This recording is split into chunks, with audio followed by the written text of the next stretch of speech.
Hello, my name is Leslie Wright, and I will be presenting on the frontal lobe and how damage can affect lifestyle and what we can do to help solve this slowingly just increasing problem.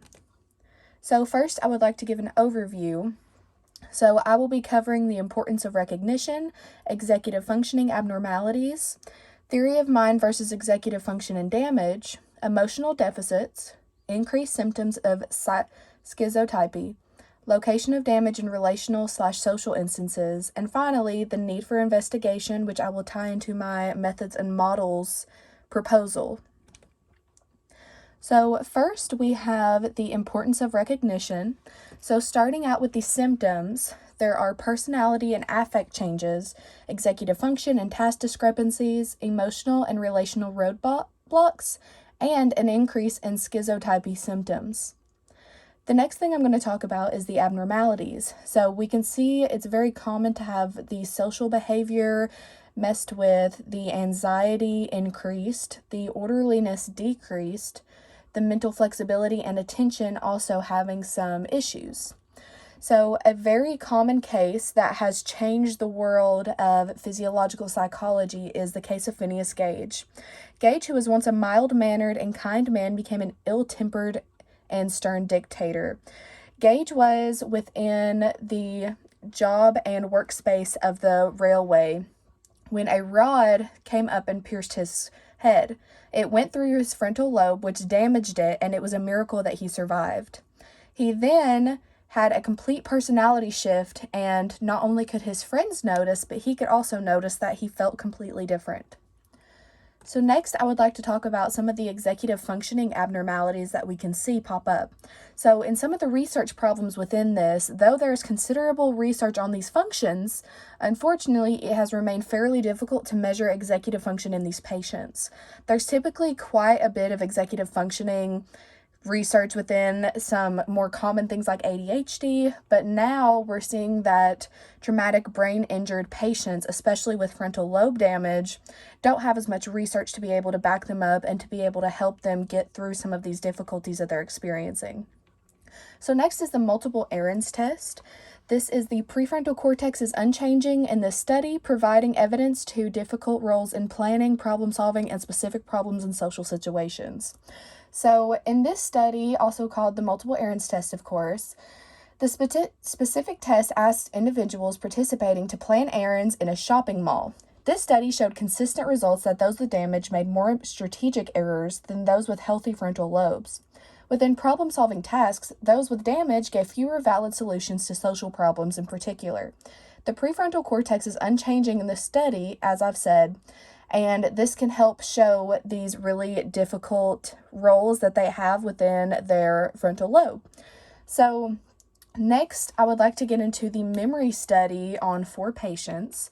So in this study, of course, as I said, there's the 4 patients, but 3 of those patients exhibited behavioral dependency, 3 of the patients exhibited cognitive dependency, and 2 of the patients presented both behavioral and cognitive dependency, with only 1 of the patients exhibited a deficit in answering solvable problems. So within this, the neuropsychological assessment was performed to test their working memory. And this could only imply that the frontal lobe damage cannot be explained by working memory impairments, and that answering insoluble problems cannot be a mere factor of reasoning difficulties. The expressions of the patients were different. However, the behavioral and cognitive aspect became apparently similar as patients tried to justify their behaviors. The data that was collected concluded that specific tasks involving social interaction could ultimately help distinguish executive functioning and frontal lobe-induced deficits through clinical means. Next, I would like to talk about the theory of mind versus the executive functioning that I mentioned just a little bit ago. So within the theory of mind, or the TOM, as I mentioned on the slide, this is making inference to the ability to predict the intentions and feelings of others. So with this, it has been shown that neuropsychology and imaging shows sufficient data for the theory of mind being specific to domain. In contrast, however, Developmental psychology has given information that the theory of mind is related to development of executive functioning. Due to this, the relationship of the theory of mind to executive functioning has a high probability of needing to be cleared thoroughly, which, as I also have said, coming soon whenever I am speaking more to my research proposal for this topic, I have it heavily implied that pretty much in general, the whole topic of this really needs to be more researched, but I will be going into a more specific schizotypical domain. So next, with the function versus cognition study, it has been suggested that theory of mind allows patients to exhibit logical reasoning, which is provided by executive functioning. So the frontal lobe plays a really important role in the theory of mind and executive functioning, of course. Therefore, frontal lobe patients were asked to take part in a study to provide clarification.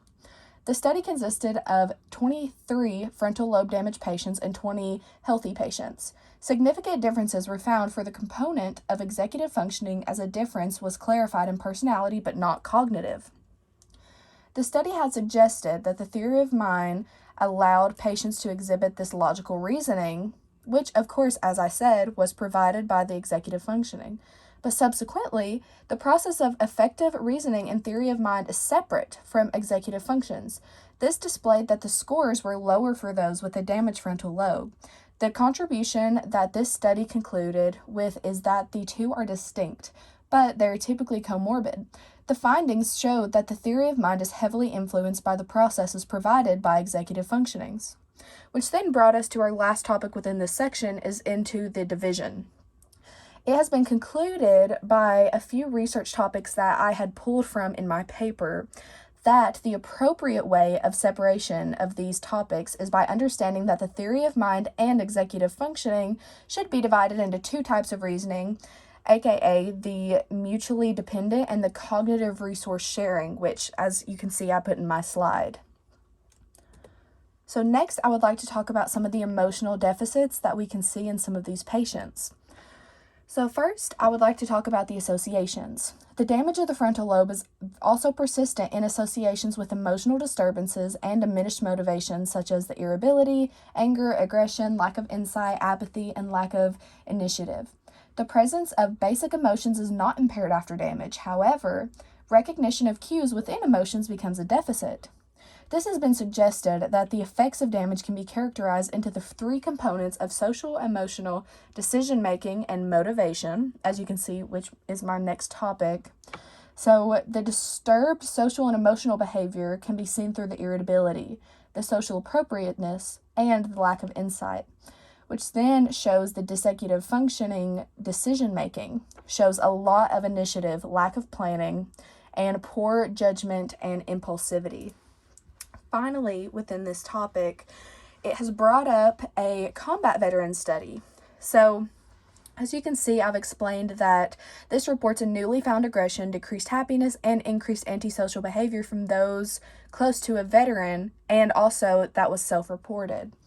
So there has been a study done on this and has been quite extensively researched due to this being fairly common in combat veterans. So they went and asked the specific veteran that had went through it some of their issues that they found, which I've listed: the newly found aggression, the decreased happiness, and then the increased antisocial behavior. And then they also found the family that was close to the veteran, and they also found this newly found, I guess you can say, emotional deficits. And so, of course, as I said, new research does need to be done on this, but I believe that understanding the combat veterans and the study around that has been a really important start into this.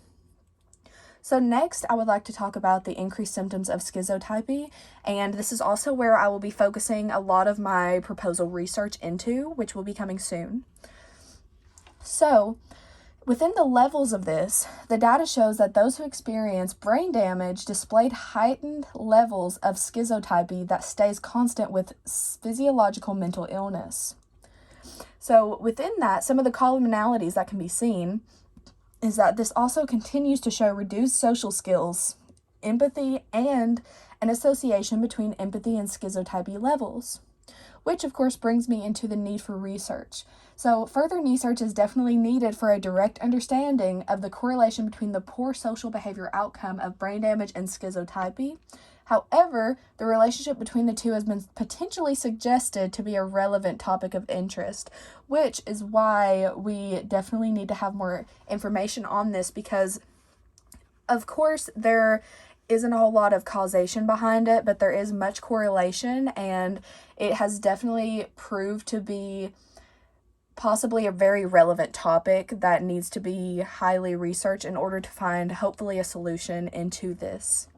So I will be getting into this a little later some more, but moving right along to speak more on the location of damage in the relational and social instances. So as far as the relational instances go, there has been much investigation regarding the relationship between the frontal lobe damage and the emotional inductions such as things like music and pictures, relationships, memories. So one study found that those who experienced frontal lobe damage had a more difficult time experiencing the strong emotion in accordance with a film involving emotionally involved people, which of course gets us into the relational aspect. So consequently, it became more difficult to understand why those participants felt negative emotions following a viewing of a negative film. These findings potentially show that the physiological aspect of the brain is still intact, but that the consciously aware emotionality had deficits. Within this, the emotional regulation also proved to be hindered as the stimuli reaction in the frontal lobe did not respond to the change in affect.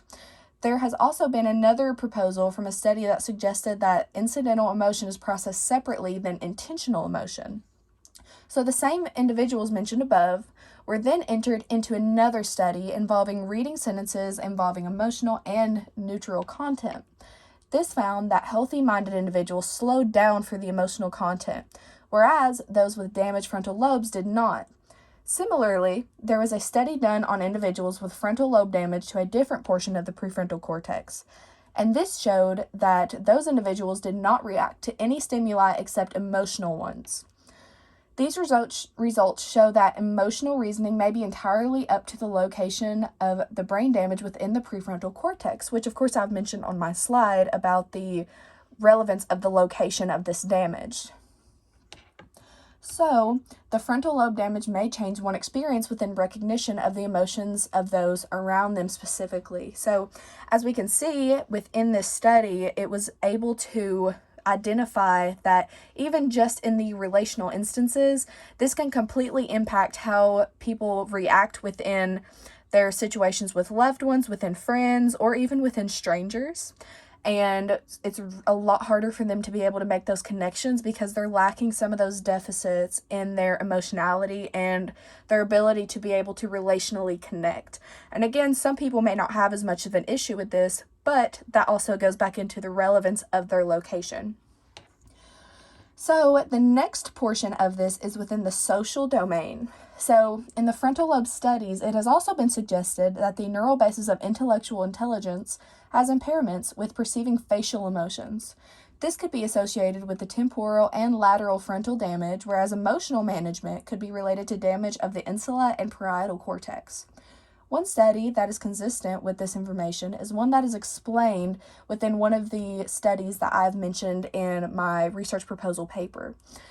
So, it is explained in this that the unilateral frontal lobe contusion that can be found in some animals produce a long-term impairment to social recognition and reversal learning while having only a minor effect on anxiety and completely sparing rule shifting and hippocampal dependent behavior. So within this, it is also important to note that some studies disagree with this statement and believe that this type of damage is not responsible for the recognition of prototypical emotions. Rather, these suggest that though it is not critical for facial emotions, it is quite crucial for social cognition with an emotional understanding and how this is exhibited in a goal-oriented manner. So whether either of these studies are correct, if we go with one, then it would be an issue within the facial recognition, or if we went with the other, it could be an issue within social cognition and emotional understanding.